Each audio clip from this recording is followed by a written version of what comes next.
Je sais pas d'où ça vient le chabichou, mais en tout cas, ce qui est sûr, c'est qu'hier j'avais un petit repas avec ma belle-mère.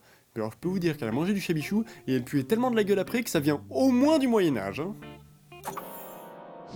Si vous ne le savez pas encore, le chabichou du Poitou est un petit fromage de chèvre au lait frais et entier, à la croûte blanche, parfois teinté d'îlots gris et bleu, et à la saveur légèrement salée. Il est à l'origine du Poitou-Charentes et reconnu comme l'un des premiers fromages de chèvre français. Il bénéficie depuis 1990 d'une AOC, appellation d'origine contrôlée, et depuis 1996 d'une AOP, appellation d'origine protégée. On l'applaudit bien fort.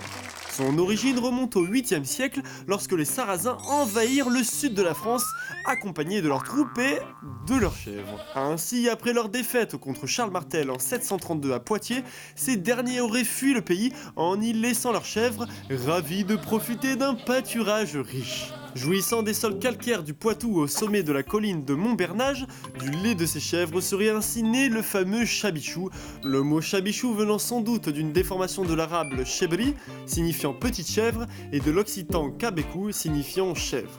Est-ce que ça vous rendrait pas chèvre un petit peu là tout ça, hein? Bon, sur ce, je vous donne rendez-vous la semaine prochaine pour un nouvel épisode, et en attendant, n'oubliez pas de me poser vos questions à l'adresse ci-dessous. Allez, ciao!